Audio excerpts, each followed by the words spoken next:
music. Ingeta ikabolu sakumunu lo batata bamfungulendo lwa sikila omitwa disini ya myo esa ila salu jambangi mukedika ya mutuka mundila kongwe mutuka mundila kongwe ila kumundila moyo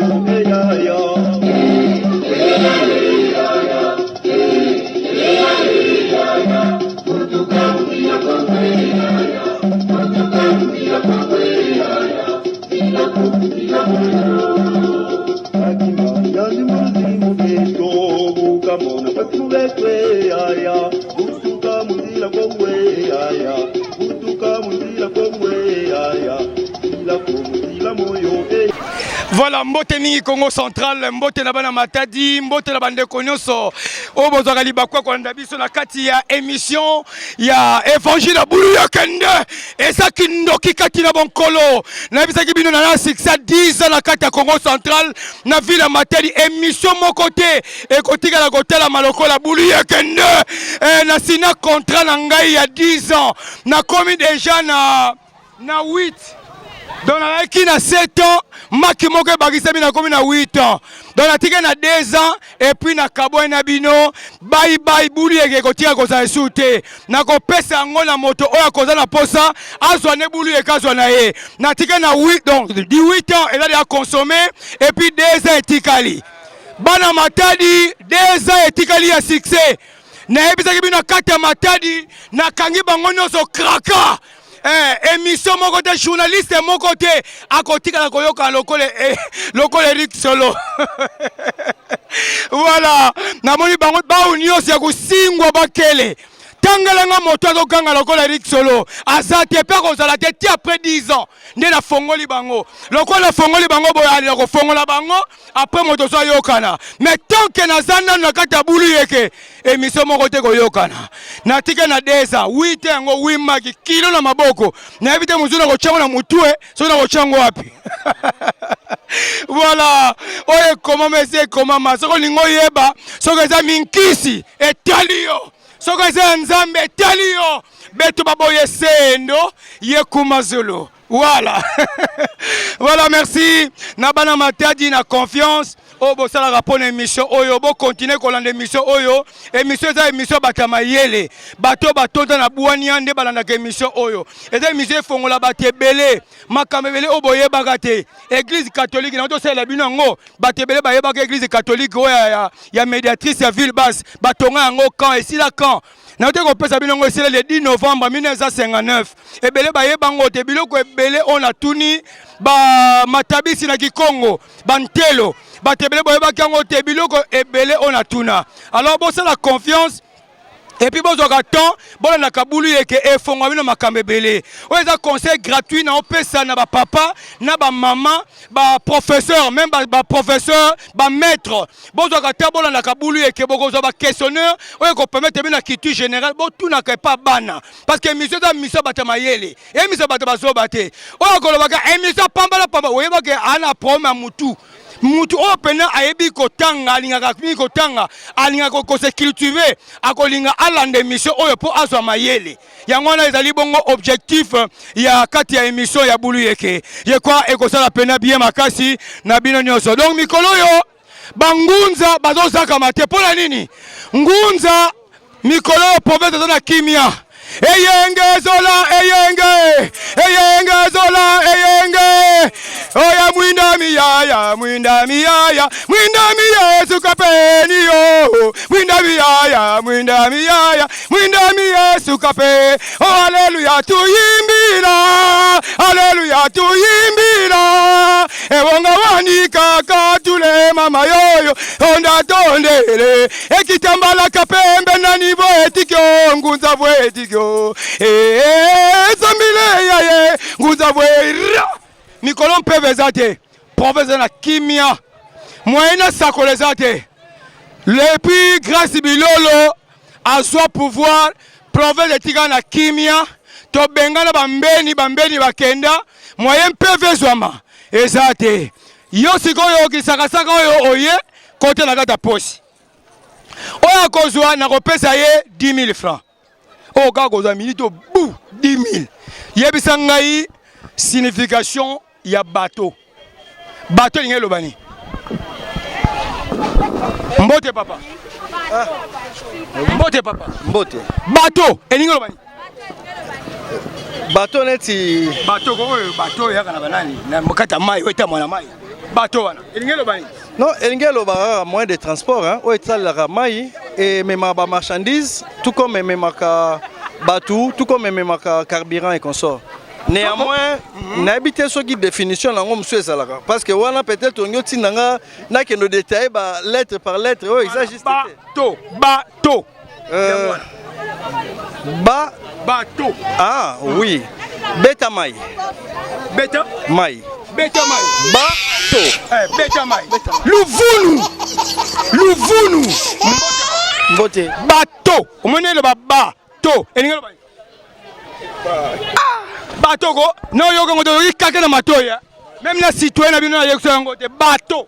Bateau eza eloko tambola na mai. Kasi signification na ngoko ndenge zaka bateau, Asbel, ONG, eza ba abréviation. Na siko bateau elinge lobani.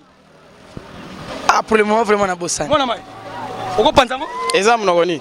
Bateau ko bateau. Eza na mnogoni. Eza abréviation.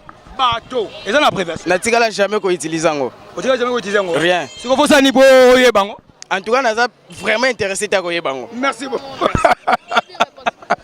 Bateau yakalango awa na otu mbote banga. Mbote. Oyebi ke bateau ezaka abréviation elingo lobani bateau elingo lobani. Ah, muza ba vin hein? Eza ba Muza ba vin. Do banenge butuka ngeme ku TV yawa hein? Me kuwa mu ya me kasere. Bateau, bateau.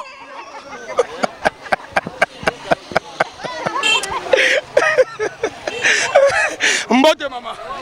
Oh. Nayebi papa, merci. Nini wana? Oh. Bongo est-ce que ça micro? Est-ce que ma chachi? Oya kozwa na pesa 10 000. Oya kozwa kaka. A pesa nga bonne réponse. Zana pesa yo. Oya ko pesa nga bonne réponse. 10 000. Oya pesa nga bonne réponse 10 000. Mama zwa. Mbote. Na ko mbote papa. Oyebi question? Nayebi. Bateau. Ezaka prévision. Yelingi lobani. Nayebi onte, nayebi prévision na onte. Ay tout ka rien. Bateau. Ah tout ka. Yo so na ndako. So pesa la réponse à minute za ndako. Na numéro wana. So bengi nga kaka ozwi 10 000 yango. Soki na moni bato azwi te na bakisi bango so 20 000. Bateau. Na ndako nde safa na ko raisonner. Na libanda boye ezati. Na ezati na minute. Lufunu.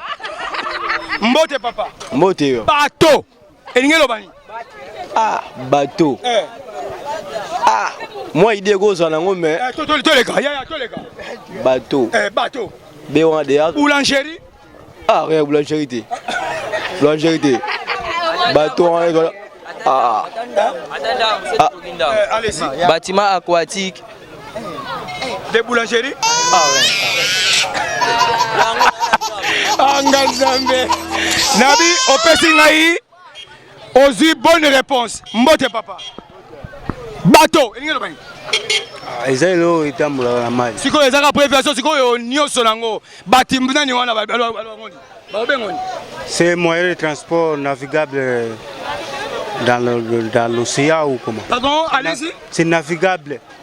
C'est moyen de transport navigable. Moyen de transport navigable. Dans l'océan ou bien dans l'océan ou dans l'eau. Oui. Mbote papa. Oui, mbote. Bateau. Depuis au comité à Ajiboye, aujourd'hui la signification bateau non? J'espère. Non, soit mais allez-y. C'est la barge qui amène le tonnage. C'est la barge qui amène le tonnage. Louvounou.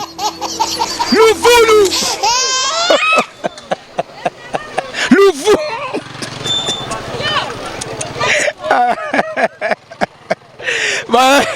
Buyakanda. Eza kindoki. Kati kindoki de kati na bonkolo. Mbote papa. Mbote papa. Bateau. Soko zi na pesio 10 000. 10 000 oyo na wenze awa ya momo. Oko somba ndunda ya 200. Mbila ya 300. Na loso ya 100 francs. Bateau lingelo bani. Ezaka prévention. Tu connais le bani? Bateau. Il ne bâtiment baquette. Il y a eu Ah, mimi baquette. Baquette. Pardon? Bâtiment qui flotte dans l'eau. Bateau, bâtiment qui flotte dans l'eau. 10 000 aux yeux, hein? Bâtiment. Bâtiment, Bossanité. Bâtiment, c'est là. Bâtiment. Bâtiment, c'est là. Bâtiment. Ah, bâtiment qui flotte dans l'eau. Moi, viens parler. Allez-y. C'est le bâtiment qui flotte dans l'eau. Hein? Le bâtiment qui flotte dans l'eau. Bâtiment qui flotte dans l'eau.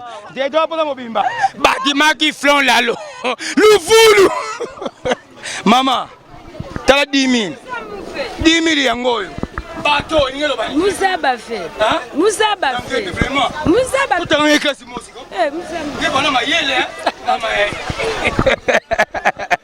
Anga Zambe. Mais bateau, tu vas pas on a tigé l'angaï. Non, tigé l'angaï. So, on peut se 10 000. Bâtiment qui flotte dans l'eau. Bâtiment qui flotte dans l'océan. Loufou. On a besoin de 10 000. On peut une bonne réponse 10 000. On peut une bonne réponse 10 000. On peut une bonne réponse 10 000. 10 000 yangoyo. Bateau ngelo bani. Pardon? Bateau et navigation dans l'océan. Et on va ngelo bani. So 10 000 francs. Bateau. Voici. Allez-y. Ah, bateau. Bon, en vrai dire ça, il aurait combat bilo quoi. Yo kabasi. Yo ko babele kabaseli. Akwe. Anga Zambe la gueule. Prenez ça. Voilà. Voilà. Je crois que vous avez au petit bonne réponse. Il y a longo le loco. Bateau. Là, il y a bien côté. Oh, na yebite. Oh, rien. Nga za boloko. Ah, rien.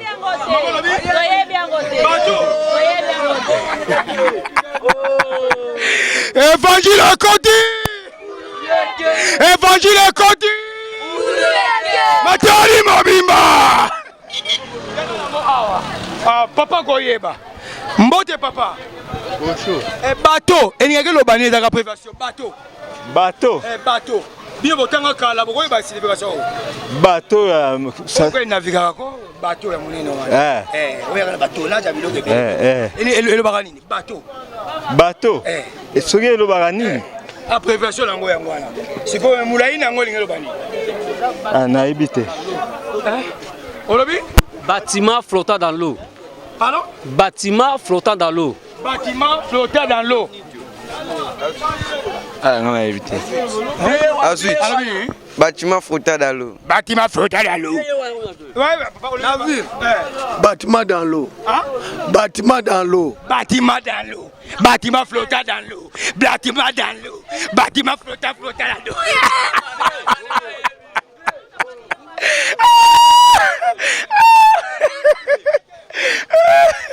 Voilà. Bâtiment flottant dans l'eau. Anga 10 000. 10 000 est tout là. Bonjour papa. Bateau. Bateau. 10 000 yango. 10 000 yango. Allez-y. Barge d'attitude dans l'eau. Barge d'attitude dans l'eau. Barge d'attitude dans l'eau.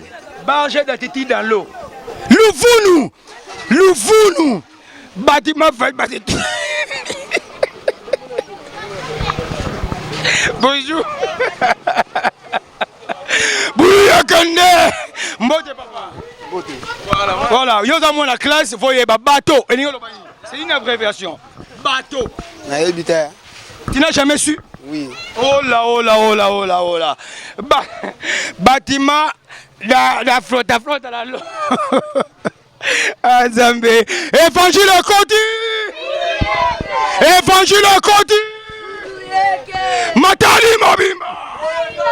Mbote papa. Mbote papa. Mbote. Bateau. Et n'ingé bani. Masuati. Kasi l'ingé za prévention bateau. Maintenant na moulayi nango. Na moulayi nango. Allez-y. 10 000 yango. Na moulayi nango bozo tuna. Te ne de bago bateau. Ils ont pas prévention ba ONG, ba ACBL, ils ont pas prévention. Maintenant bateau peut ça prévention. Tout ba bateau. Et l'ingé bani. Bateau za masuwa. eza masuwa toyebi ke eza masuwa mais signification nango olingi eloba nini profondeur ya wana nde eza mwa pasi mpona comprendre. Ah tata nzambe te oyoka ngo tate wana eza kake na matoi kake beti na matoi ya bato mbote mama moteki oza malamu bato elingi eloba nini nangebi vraiment nzambe na ngai mama tata nzambe na ngai mamu wani tatu wani maluka mama na ngai mbote mama mbote papa oyebi bato esi oyokango deja ke ezalaka abréviation elingi eloba nini bato ozi na peso 10 000 bato masuwa masuwa wana elingi eloba nini bato eza abréviation bato ya mzafi mama ozana idée nango ngemesa bayoko lemvukila munu pardon olingo meka nzoto bato ngebave te nda français mbote mama bato elingi eloba nini bato masuwa libongo. Voilà, je crois que il y a route d'Alias, je crois, si je ne me trompe pas. Route d'Alias, na bandeko nyonso bayebi route d'Alias. Il y a memanga yango bandeko na poto ba ngami comme na paysage. Oyo eza awa na Matadi. Wana ko bomona commandant. Voilà ba commandant stress ba parc tout ça. Yango na kuna bandeko baza na poto. Ah bozo mona eza route d'Alias. Bandeko baza na poto. Bampangi amulu bake na nkamba na pesi no bambote bele ha bandeko baza na nkamba bambote la biloko na nkamba nzaba pambola biloko na bandeko baza na Belgique bandeko baza na EPOM partout bozali na pesi no bango balosako esika bozali. En tout cas merci beaucoup na Wine azobikisa bate bele azobikisa bate bele bon to suka awa et puis to suki si bulu eke na biso. Merci beaucoup na président Junior Mabaro mbote na yokuna et puis na pesi mbote na mon vieux que j'aime bien mon vieux Firmin voilà mon vieux Firmin mbote na yokuna et sikozali depuis Lubumbashi mon vieux Firmin et sikozali ba mbote na yo kwenda vutuka kwenda mikili pamba mon vieux Firmin mbote na okuna mwana Congo Central mwana Matadi. Je crois bambote na bino yangwana et puis bon on va s'arrêter ici et puis na pesa bino bongo ba bonne réponse na bandeko nyonso oyo bolanda biso mbote mama mbote bato lingaki loba bato masuwa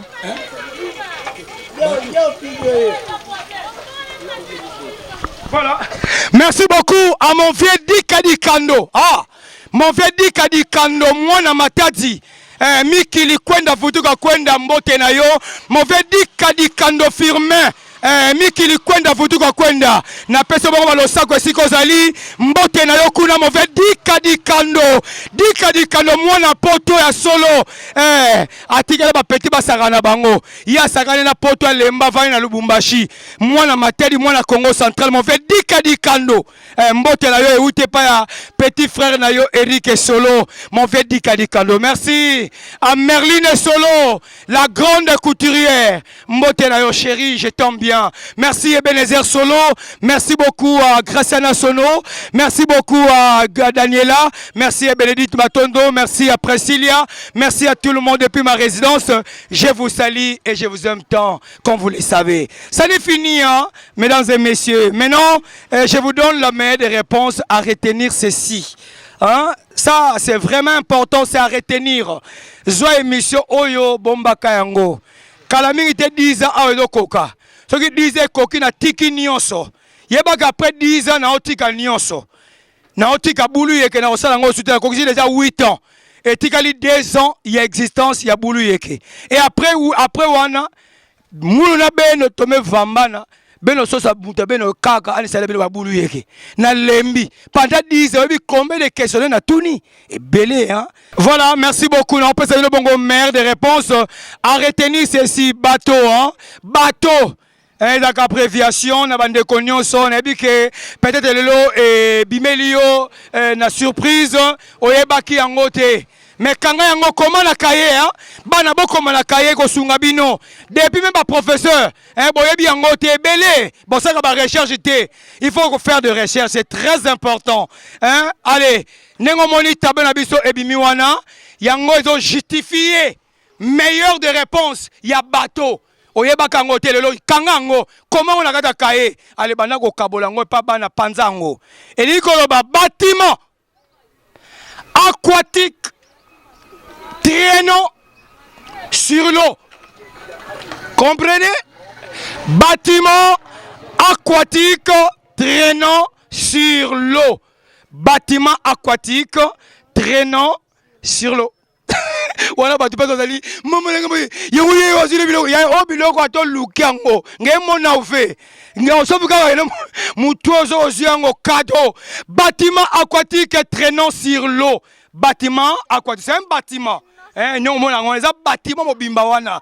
Et conteneur ba conteneur, ba biloko e belé, ba charge belé oyo et memaka. Bâtiment aquatique traînant. Et zo ou mela la kati na mai. Et ça bâtiment oyo e ou melaka na kati ya mai. Vous comprenez la signification d'un bâtiment aquatique traînant sur l'eau. Je crois qu'on a les meilleures de réponses à retenir. Je crois que c'est yango, bombango, comment on a katakaye et kosungayo. Et ça n'est fini pour aujourd'hui, mesdames et messieurs. À nous revoir peut-être à la prochaine occasion. Merci beaucoup à tous nos amis. Merci à présent Junior Mabaro. Merci beaucoup à Dikadi Kando depuis Lubumbashi, Mwana Poto, Mbote. Et merci beaucoup na bande konyoso o ba raté 10 000 francs o raté 10 000 à Pamba 10 000 yango ezo traîner au raté voilà merci beaucoup na pasteur Jodo Koko Mapuata merci na pasteur André Mapembe merci beaucoup na pasteur comment il s'appelle encore Feli Ekanga Aundwana bande konyoso tout na piso bambote belé tokutana ngana bino na mikomize koya allez ça n'est fini portez-vous bien merci.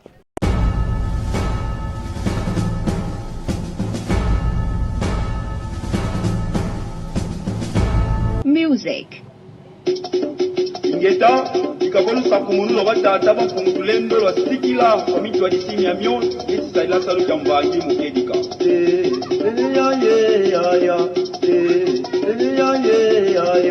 butuka muzila kongwe butuka muzila kongwe ila kuzila moyo